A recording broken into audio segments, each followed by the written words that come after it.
So good afternoon, everybody, and welcome. It's fantastic to have you here in what is going to be a very informative session on the global mobility function and obviously the role and the impact that COVID-19 has had on the function. I know for many of us, we have been grappling with significant changes, and I don't think it's going to stop anytime soon. So a few months ago, you would have seen on our e-newses and our mail outs that we partnered with the University of Sydney who were going to do some research on the impact that COVID had on the global mobility function. Thrilled to absolutely, see the results, but obviously have the opportunity to do that. So today we are joined by the University of Sydney team, and I am going to hand over to Susan McGrath-Champ, who is the Professor of Work and Employment Relations at the University of Sydney. Susan's going to introduce the rest of the team, and then from there she's going to lead the discussion. Susan, where are you? I might hand over to you so we can get started. Thank you very much, Deborah, and it's wonderful to be here with you today. I'd just like to introduce my other two team members who are not going to be presenting with me today and also have been very much part of the research. It's a joint University of Sydney and University of Technology Sydney, so two different universities joining together. and thank you, Deborah, for introducing me. Our second speaker is to be Tony Fee, Dr. Tony Fee, Anthony Fee, who is Senior Lecturer at the University of Technology Sydney Business School. And Mihajla Gavin, Dr. Gavin is also Senior Lecturer at UTS in the Business School. So we've been partnering as a team, and we've been partnering in this preparation to speak to you today. And we're really delighted. I'll share screen now because there are some diagrams and so on that we'd like to be able to share with you. And delighted, really delighted to be today providing you with the first coverage of the study findings. It's a wide-ranging study on the effects that COVID-19's had on and how it's changed global mobility. Thank you, Deborah, for linking us with research partners, and thank you to those who may be here today who we have spoken with over the course of the study. And thank you to all of you for joining us for this session in the middle of your day. Just a brief outline. We're really keen to have you here and have your thoughts and discussion, and encourage questions and to put your ideas forward. So the way in which we'll work is I'll give you an overview of the study and some initial coverage of some of the findings, and then there'll be a chance for Q&A or discussion, and then Tony will speak a similar little break, and then after the second question and answer, Mihajla will finish the sequence. So we'll outline the findings along, sort of following the skeleton of the study itself, and that was, and so we'll cover off three main aspects. Firstly, why COVID has had such a seismic impact on global mobility. Secondly, how COVID has changed the role of global mobility practitioners. Thirdly, onwards, what this means for global mobility into the future. And as I mentioned, it's a wide-ranging study undertaken through what we call research interviews, which are conversations that we've conducted with people just such as yourselves, indeed maybe some of yourselves. So this sort of study aims to bring forward deep, rich findings and insights. And we spoke to each person who we were in contact with for about 3/4 to an hour. And the content of the conversation was guided in that we had a knowledge of an idea of what we wanted to talk about, but it was also very open to what our participants wanted to talk about. It focuses really on the why and how things, reflection, explanation, understanding. And this contrasts with what might be more familiar as kind of a snapshot pulse survey with graphs and numbers. We've got graphics, but not very many graphs as such. And I think you'll still find it quite informative though. With the interviews, it generated nearly 300 pages of anonymized transcripts, so quite a lot of material, and about 700 pieces of what we call evidence. So it was pretty thorough, very thorough. And who did we speak with? Well, in total, nearly 30 people, general global mobility practitioners, officers, manager level, as well as specialists in a range of service organisations. The red dots on this diagram indicate the headquarters of the multinational organisations with whose employees we spoke with. So everywhere from Europe to the US to Australia and Asia. And the average length of experience of the respondents, the people who participated in the study, was just nearly 20 years. So a very experienced group of individuals. And the multinational organisations had operations on all inhabited continents. More than half of the sampled firms had operations on 3 continents or more, and ranged in size from 1,100 to 270,000 employees. Average size, 53,000. Total, nearly 700,000 employees across those organisations. In terms of the specialists, the service organisation, those 16 people, again, wide-ranging from very small, self-employed, to 55,000 employees. And examples were policy strategy, corporate governance and tax advising, talent acquisition, mobility strategy, remote IT solutions, a very wide gamut.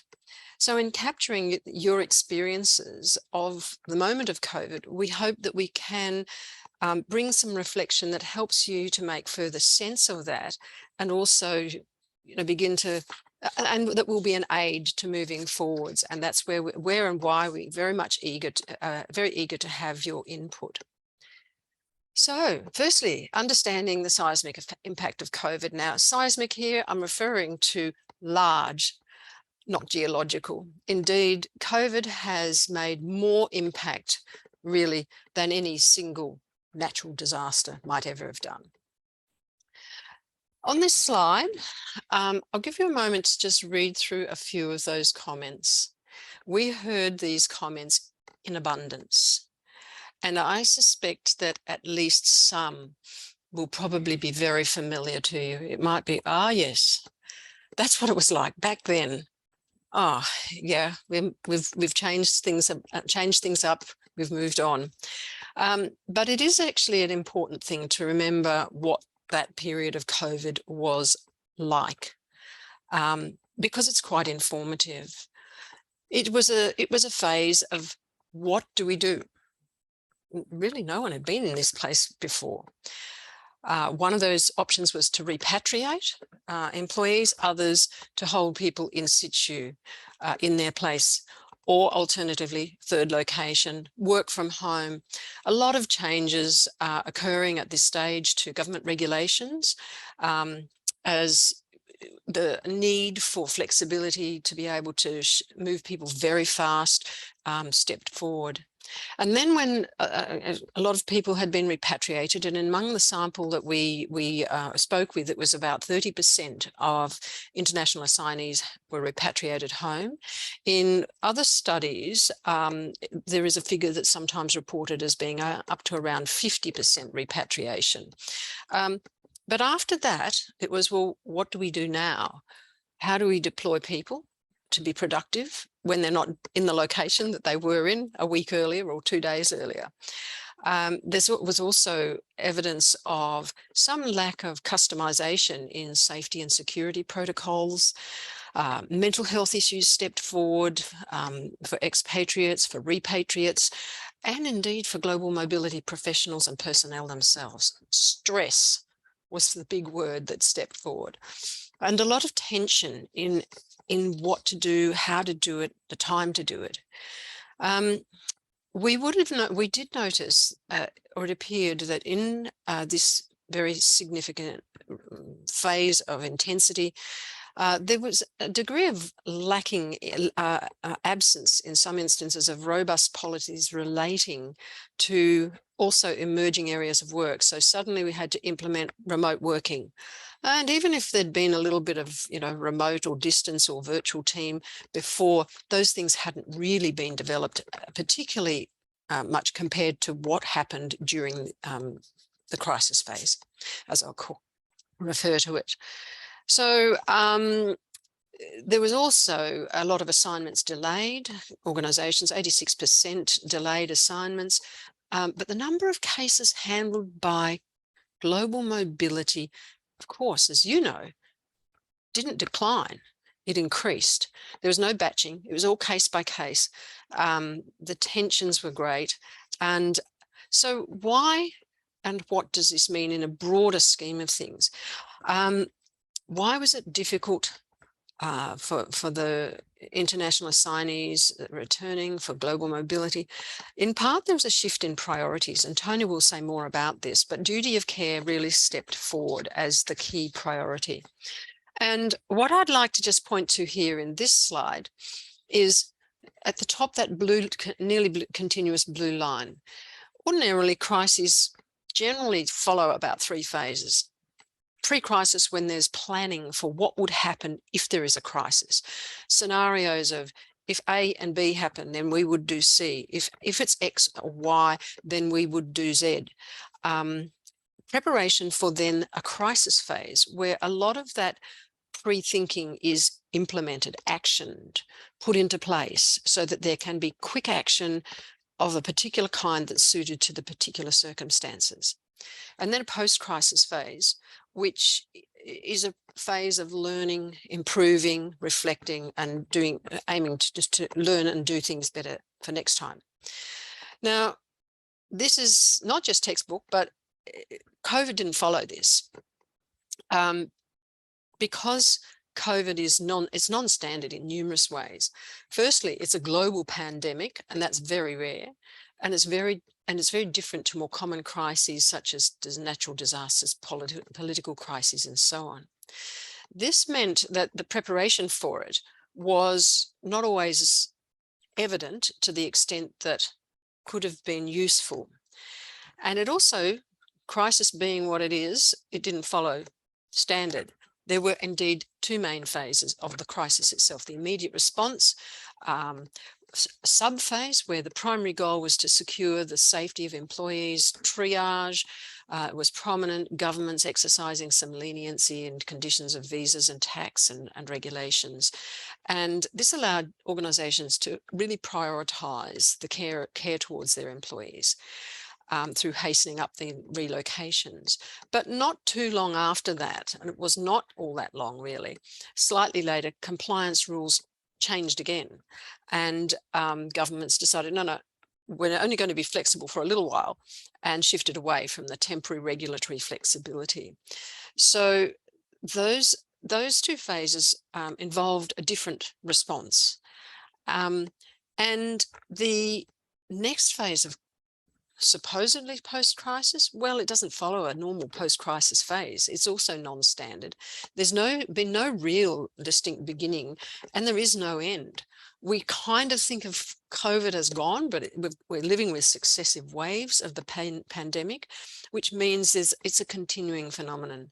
It's a widespread but not entirely universal response has been about resuming usual activity while living with COVID. So-called the new normal, but without there actually being a classic post-crisis period, and quite a lot of overlap in these phases. So while crises, I might say, are not comfortable, and this one generally hasn't been, it can bring opportunity. And that opportunity is that it is a major disruptor. It has provided the opportunity to unfreeze ways of doing things that were done before, how we go about our business, what our priorities and strategic goals are. It also provides the opportunity for change before then a later phase of consolidation, normalization, or refreezing. So what I've tried to do is provide a little thumbnail sketch of some of the unfreeze and change phase. Tony and will also cover some of the other aspects to do with this.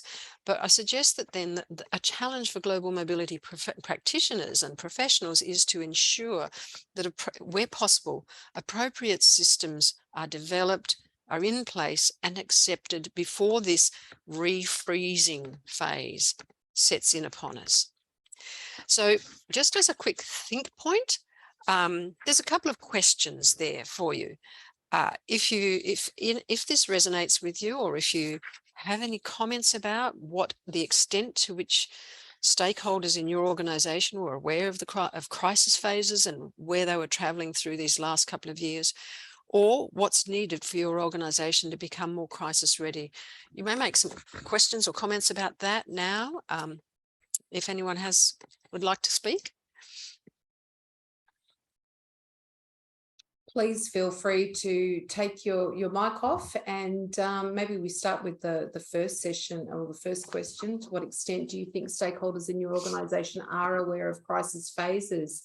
Is anybody willing to contribute here and put their hand up and have a bit of a conversation?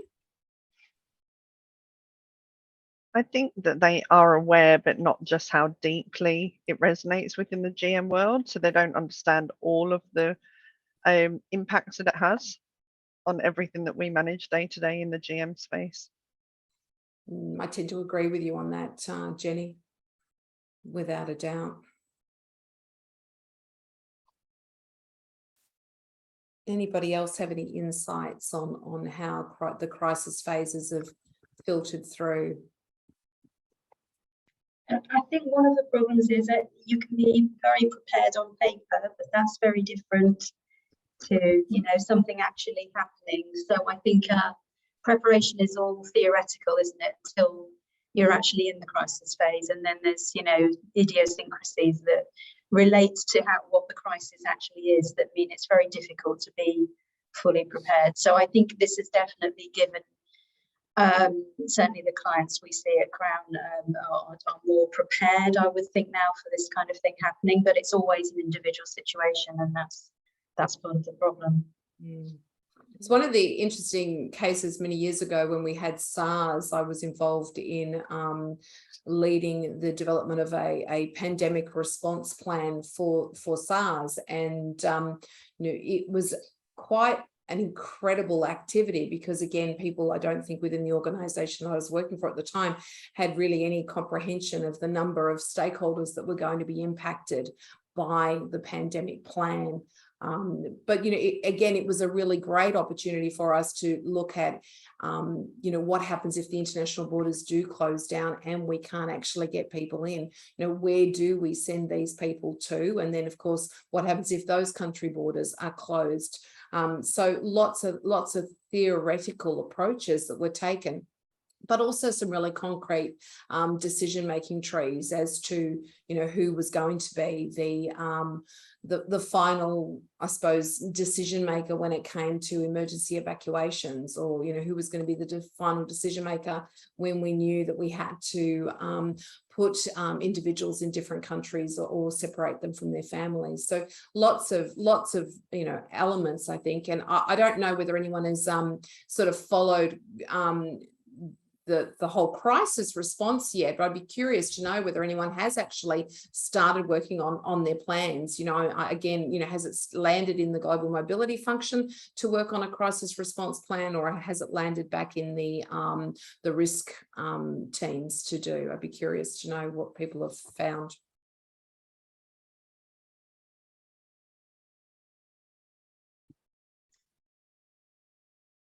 I think for us it stayed with the risk department, but the relationship between mobility and risk has grown closer, and there's a more immediate response now when I do ask a question or bring something up. But what I'm finding is something that Susan said earlier resonated with me, is that whilst we know we would like to be out of the crisis, we're actually not. And from a global perspective, some countries are more normal than others. So as a mobility function, we do not present the same in the different parts of the world. You know, I can mobilize people into Switzerland quite easily still, or again, whereas bringing people into the United States or into Australia is a completely different situation. So this, I guess the varied faces that the crisis still takes on as it lingers around the world is very challenging to navigate for us. So yeah, for some of us, the crisis seems to be over, and for others, not at all. Yeah, so that's basically what I wanted to mention. Thanks, Uli. Fantastic insight. And I think in the crisis has also helped our company in terms of navigating the countries that we're supporting, like as you know, Myanmar, Sri Lanka have not necessarily a health challenge to our assignees, but currently security challenges. So, you know, in a way, COVID has helped us to be much ready to you know, accept that information and, you know, connect with the right people to help our assignees there. Yeah. Thanks, Emery. Can I jump in, Deborah? And I don't want to preempt what I'm about to talk about, but all of those comments from Jenny, Uli, Caitlin, and the last speaker there resonated with what we found in our study. You know, the inapplicability of these systems that were in place beforehand that dealt with location-specific crises rather than something like COVID, which was sort of a whack-a-mole sort of a crisis. And yeah, so really bringing together of the risk and other business units with global mobility as a result of the crisis. I think that's one of the great, potentially anyway, one of the great manifestations of great value that global mobility can take forward, and that is the connection with different business units and the higher profile that sort of fell on them during the crisis. So all of those points that we just raised were sort of things we found in our findings that we may not have time to talk about today that were really resonant with the firms that we spoke to. Yeah. Is that a point we could continue on, do you think, Deborah? Yeah, absolutely. Yep. Okay, well, that's really, as Tony said, really interesting insights. Now over to you, Tony, to flesh it all out a bit more. And I may just repeat some of what I've just said. Hi, everyone. Thanks so much for having us today. Yeah, so you can jump forward to the next slide, Susan. One of the objectives of the study was to try and identify how the process of the crisis itself influenced the role that global mobility practitioners are actually involved in. So we wanted to look at your experiences at that really, as Susan said, stressful and intensive time, and to see how your role changed across the period of the crisis and potentially how it has changed sort of going forward. So it's not just about what is the situation now, it was about what did you experience during those really difficult 12, 18, 24 months of the peak of the crisis. And to do that, we sort of started with a framework that we thought captured all of the different elements of global mobility. And I understand everyone's role is quite unique, but these sort of 5 points on the left-hand side here were in general, what we think is a good representation of the breadth of roles that mobility practitioners play. So everything from at the top to providing HR services, to offshore staff, to ensuring compliance with government regulations, to the more strategic roles at the bottom, so partnering and developing networks with stakeholders and so on, and sort of instigating and driving organisational change. It's probably imperfect and it may not represent precisely what you do, but it was a starting point to say, well, if that's the set of activities that mobility practitioners sort of perform under normal situations, what happened during crisis? And on the next slide, Susan, sort of, we didn't spend a lot of time asking about the pre-crisis phase, but I think what was characterising those stages, as Susan said, was sort of an emphasis on efficiency, on standardization, on stability. Even though many of the organizations we were participating in had really good sort of crisis preparation and had been exposed to crisis before, there was sort of a template set of policies that worked and worked fine for those crises, but perhaps weren't so appropriate when something like COVID happened.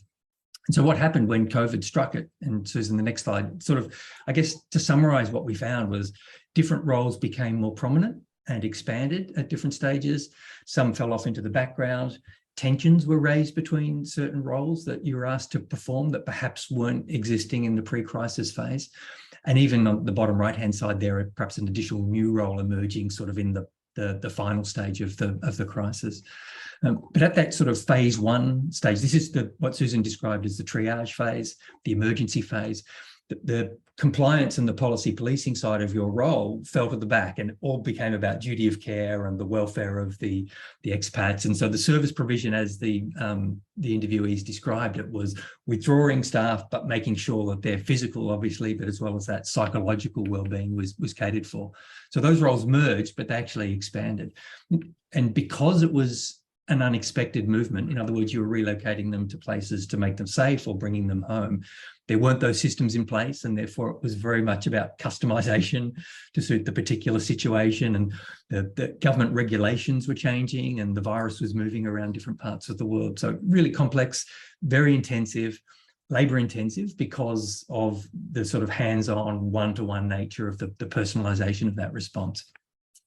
And therefore a really important impact of that was the huge impact on your sort of emotional well-being. So a lot of what we call emotional labor involved by the mobility staff. So for instance, one example of that is not just the quantity of the workload, but one interviewee had an expatriate die while they were waiting to make a decision about whether to repatriate them, and not died from COVID during that process.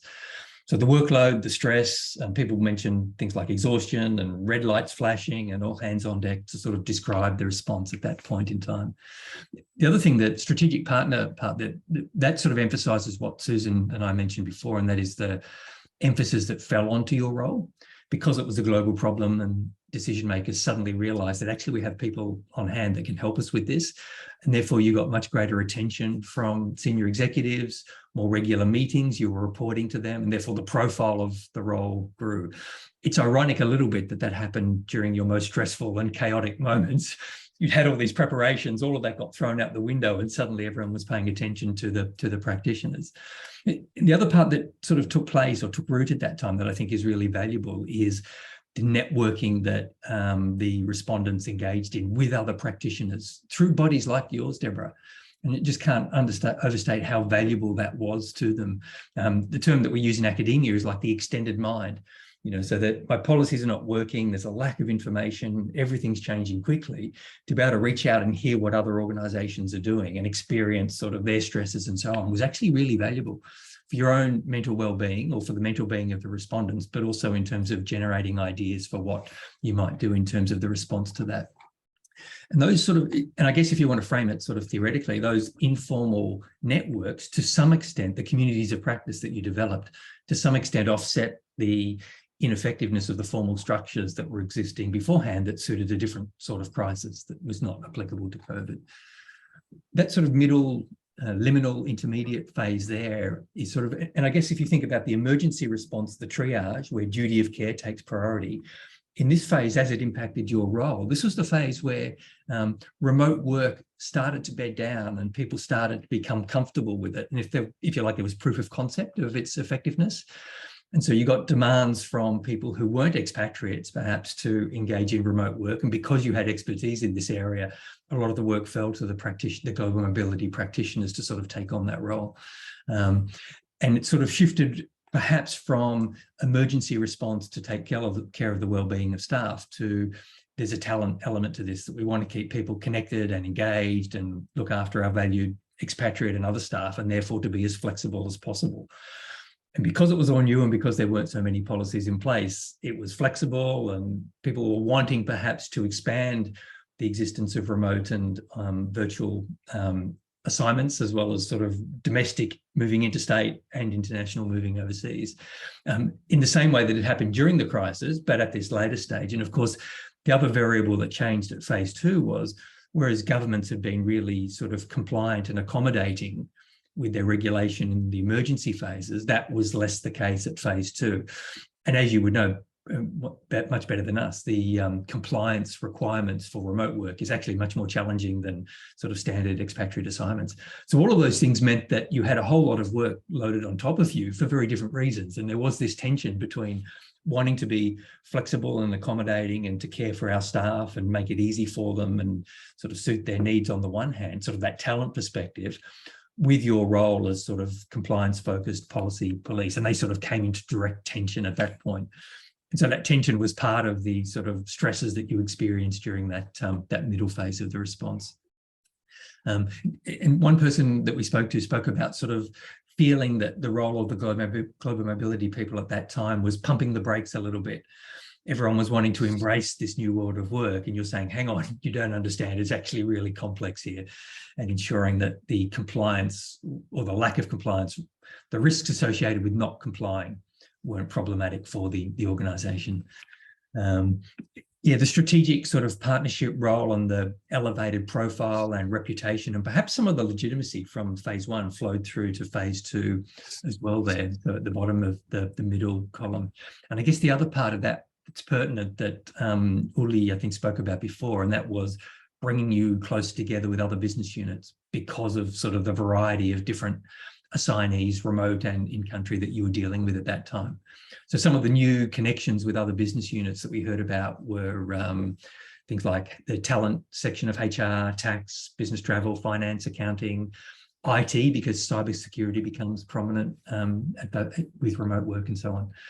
So yeah, that de-siloing, I think, is another potential opportunity that's been created that perhaps has continued on to the present.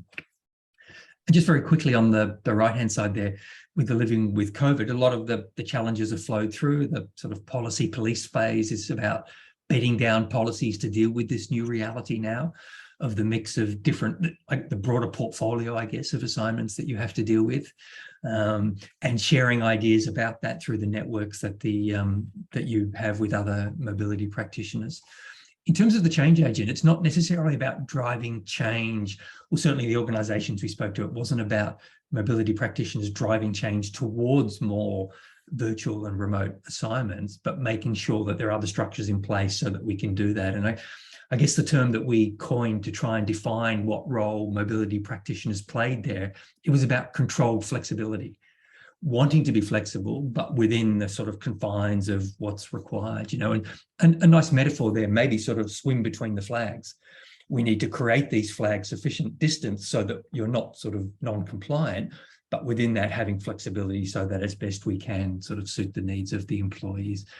And all of the issues that sort of associated with that, like making sure there is equity, for instance, you know, that people understand inequity issues, making sure that we have the skills, not just to manage remote staff, but for remote staff to actually perform their work and so on. So a whole lot of really interesting issues. And that communication and education role, which is not one that sort of is identified in the framework at the start, but we think might be relevant. That sort of had a couple of elements. One was making sure that everyone was using the same terminology, because there were terminological muddles initially about flexible work, remote work, working from home, working from anywhere, virtual assignments and so on. So making sure everyone was speaking the same language, highlighting the importance of compliance and the challenges of non-compliance was part of that sort of education and communication role. Yeah, and that sort of communicating about those issues around equity and the risks associated with cybersecurity that it appears others hadn't sort of thought about. So whether that sort of black box there is a permanent change, a new role that will continue in perpetuity, or whether it's a temporary one, I think it's actually a really interesting addition, and probably a new set of skills and a new role that is associated with the elevated profile that perhaps was picked up at phases 1 and 2. Yeah, so that's a sort of whistle-stop tour of changes to those roles. I'm really interested to hear, I guess, whether you think that reflected your own experiences during the crisis and afterwards, of course. Certainly, Tony, from the conversations that we've been having in all of our leadership huddles over the last sort of 6 to 12 months, this role of communicator and educator has definitely taken hold in many organisations around the globe. And again, nice to see from my perspective. I think we've been doing it for a while, but this time, as you said, it's been backed up by the legitimacy that was gained in that earlier stage. And so it's now added an extra layer to the global mobility practitioners' job function. And when time is pretty short, they're having to try to work out, exactly how they can do that effectively. Be good to throw it out to the participants here today. I don't know if anyone's got any thoughts on that one. Jenny, can I maybe throw it across to yourself, Jenny Buxey, just to sort of maybe fill in some pictures as what's happened within your organisation? Yeah, absolutely. It's definitely something that's been front of mind and something the business want to help with and support. So we're currently looking at how we're going to apply that in practice and whether we have different policies applying for people within the same country, so domestic versus international.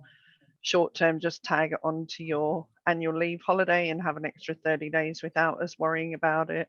Having longer term ones where we get involved and make sure we're compliant, etc. So it's a whole new level, and we're trying to work out also who owns it within the wider HR team and who's going to get involved with it, because it's certainly not a standalone scenario that sits within one team, because we've got to have the right people, like Tony was talking about, the cybersecurity, and then there's the tax impact and everything, what the business requirements are, etc. So certainly a topic that I don't think is going to leave us anytime in the near distance.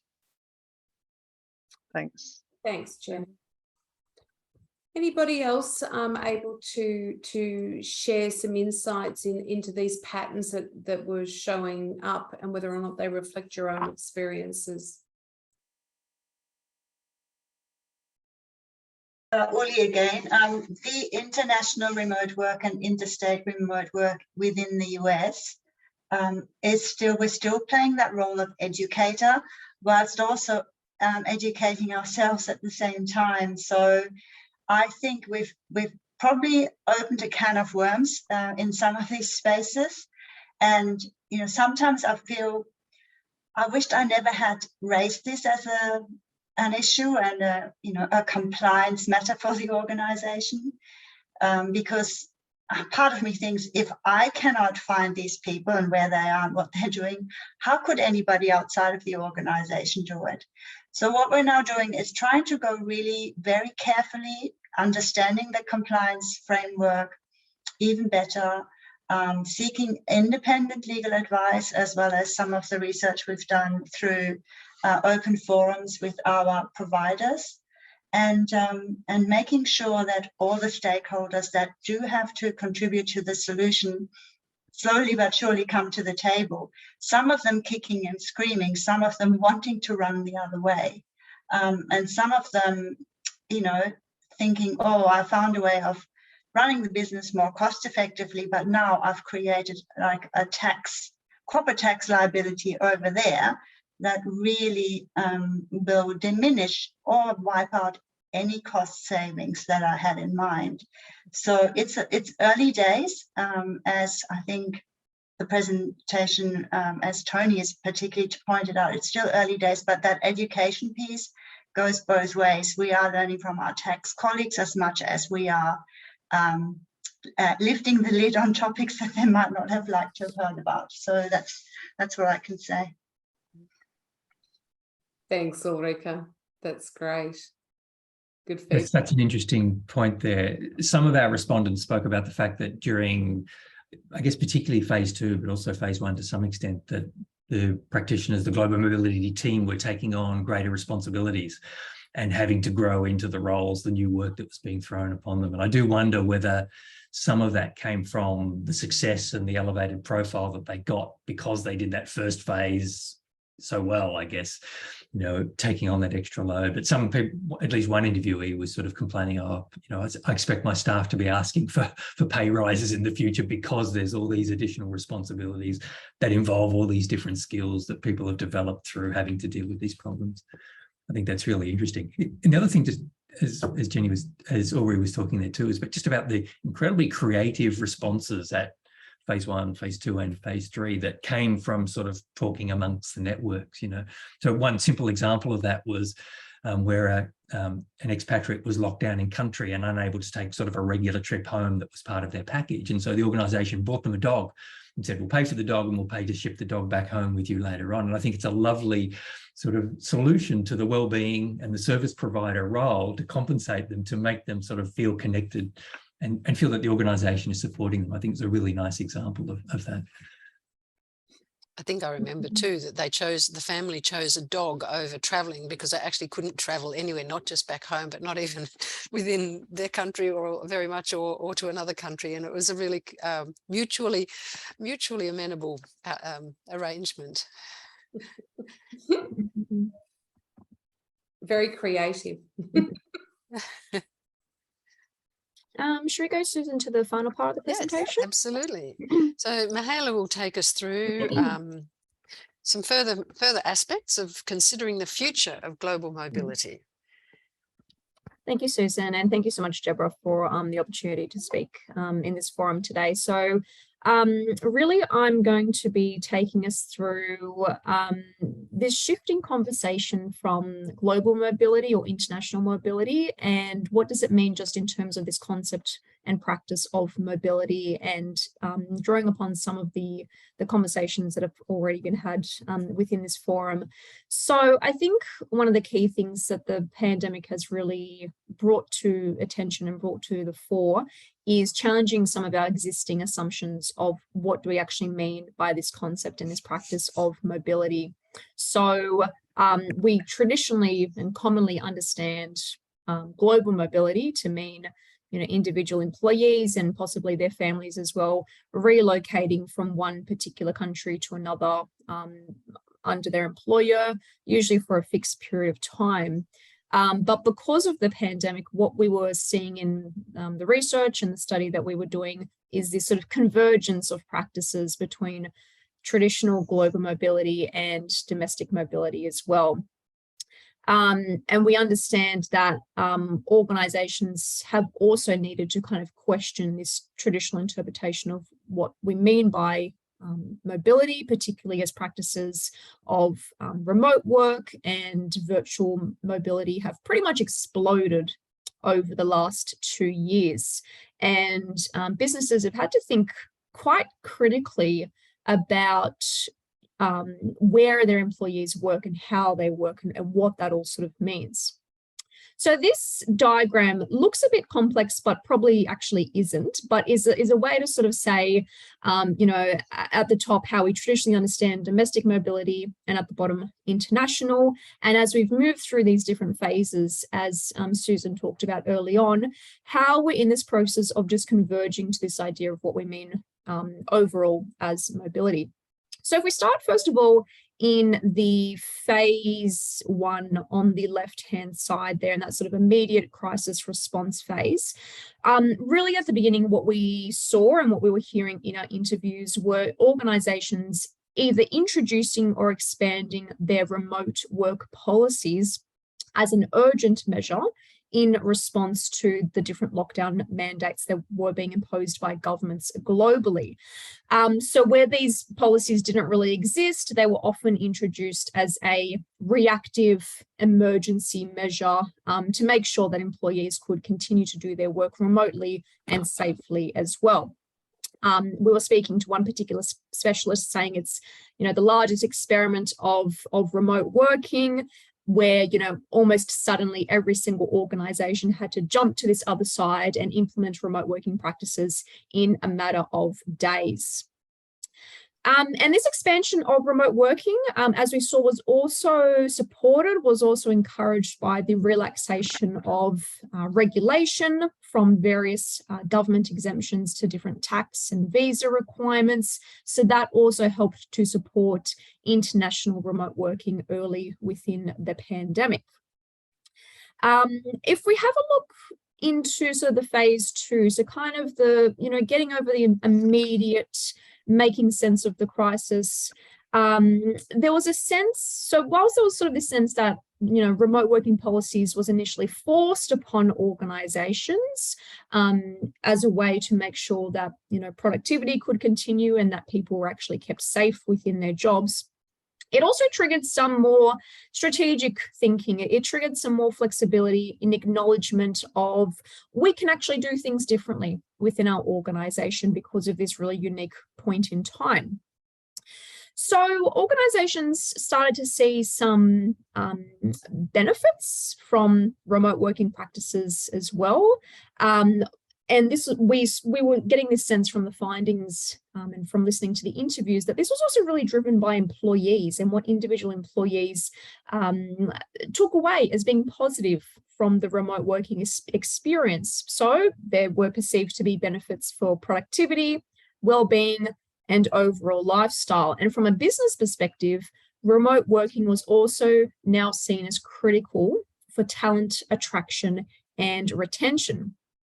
However, there was a bit of a nuance to this. So it wasn't this, you know, increase in appetite by everyone, everywhere, by every organization. There were some particular nuances to it as well. So we were finding that there were particular factors which also moderated the extent to which organizations really actively adopted remote working policies and practices in a more strategic sense. So it could be influenced by organizational culture or values or leadership, could be influenced by national culture or the industry that the business worked in or the sector. Could be influenced by the amount of time and resources available to be developing these policies and really thinking through what they meant. Could also be influenced by age and generational factors. And this idea of the remotability of a job as well also came to the fore in mind. So a lot of really important factors shaping the extent to which organizations were embracing these remote working policies and what they actually meant. If we move finally into this kind of phase 3, this sort of living with COVID stage at the moment, there was a point mentioned in the conversation earlier, but this urgency of implementing remote working practices early in the pandemic as this kind of reactive measure also meant that there were some business risks attached to this, or that business risk could also potentially be amplified. So these ideas of, you know, working from anywhere potentially, cross-border working, could potentially add this new layer of compliance complexity, particularly around tax and payroll, which could create longer-term problems for the organization that might have been unforeseen early on in that initial stage of the crisis. But, however, we were also seeing that there's a bit of a double-edged sword to this whole experience of remote working. So, you know, going too early in expanding remote working options and opportunities, you know, without really being fully across the compliance issues, could mean that there are problems down the track, but being too late in, you know, offering remote working opportunities and experiences means that other competitors could also potentially be poaching the talent of the organization as well. So a bit of a double-edged sword in that respect. And one of these really interesting findings that we were discovering, and again has been touched on in some of the conversation, is what does this all mean for the global mobility function? So we were seeing in the crisis of the global mobility function, really managing a much larger, much more dispersed workforce, possibly. Mobility is no longer just about managing expatriates in isolation, but really questioning what do we fundamentally mean by mobility at the end of the day. And, you know, also considering, you know, where does this fit within the organization? Are these issues that fit with global mobility? Are these issues that fit with HR departments? Are they issues that do fit with security or risk, for example? So, you know, as organizations are designing their remote working policies, sometimes that did fall to the global mobility function. But in the future, where exactly are these key responsibilities sitting within businesses was a very curious question that we were finding within the interviews. So very much a blurring of these mobility issues and mobility practices. And with that, I suppose also creating a lot of different unknowns. So I've listed a couple there on the slide in terms of the different expanded HR mobility issues that potentially global mobility teams are having to also think of. Issues like engaging employees, issues like much stronger focus on health and well-being. What does it mean in terms of training and development for a much larger portion of the workforce? What are issues around data and privacy and security that need to be considered at the same time? So really this, and I'd be keen to sort of see if this sort of reflects where different teams are at the moment, but do we sort of see it as, just mobility at the end of the day? Or are we sort of falling back to old ways of working as well? So I'll leave it there. And I see we've got about 5 minutes left to go now in our talk today, but yeah, thank you so much. Thank you so much, Mihajla. You're very interesting. I would be interesting to know what people think as to whether or not, obviously the term global mobility, I agree with you, has changed. And in a lot of the communications that I see now, we're talking telemobility.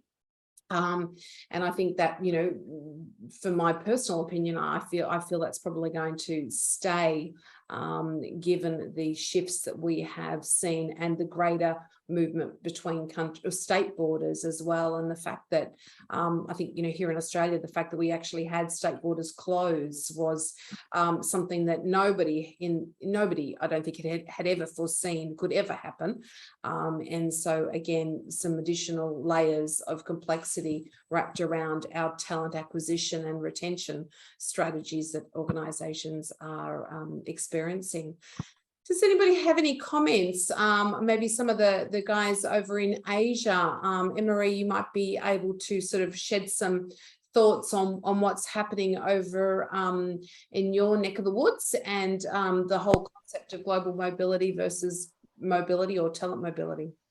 Yeah, we have actually in our company have extended our support to not necessarily just for our assignees, but even for employees who are, because they have proved that they would actually be able to do their roles in another country, right? But as global mobility, we started to be involved there, especially on the tax implications. So it's definitely not a fully yes that we say, but we are starting to, initiate like regular employees to be reviewed on specific tax issues on their move to the other country. But yeah, we're actually doing more right now because there are a lot of, because it had been proven that they will be able to do their roles in that in other countries. Fascinating. Interesting. Very interesting. Stella, from Sterling Lexicon, how are your clients or customers dealing with the mobility function at the moment? Yeah, for my side, actually, yeah, since basically more on as in like a single assignee that is taking the assignment rather than family. Yeah, for now, so these are the trend that I've been seeing like before COVID and after COVID. So more of the single assignee taking the assignment. So I think for the family, there's a lot of concern about moving a family, and also the challenge here in Singapore as well, on the school part as well. So there's a lot of consideration. Yeah, this is what I see so far. Fantastic, thank you. Kim Thomas, can I throw across to you? I'm just curious just to see how you're finding things.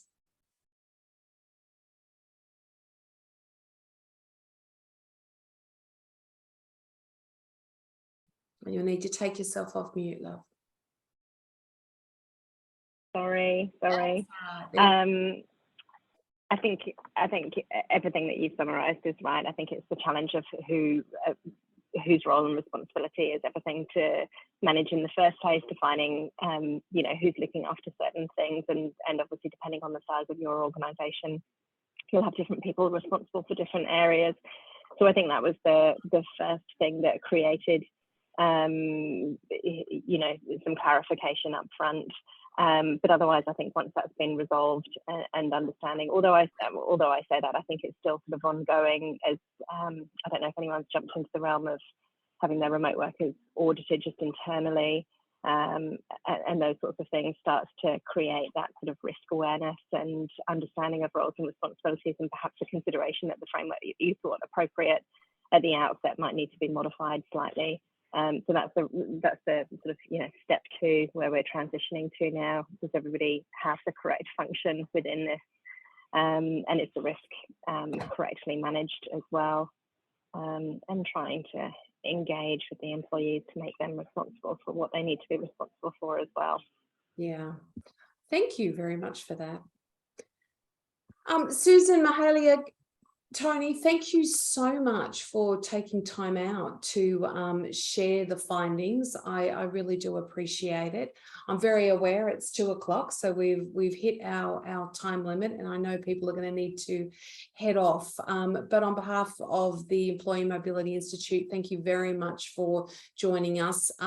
For anybody who would like a copy of the presentation or the slide deck, I will be sending it out to everyone who's registered, so need not fear, you will receive that in your inbox as long as I've got your email. But have a lovely afternoon, everybody, and best wishes for the rest of the week, and look forward to seeing you again at one of our next discussion groups. Thanks, everyone. Thanks. Thank you. Thank you very much. Thanks, everyone.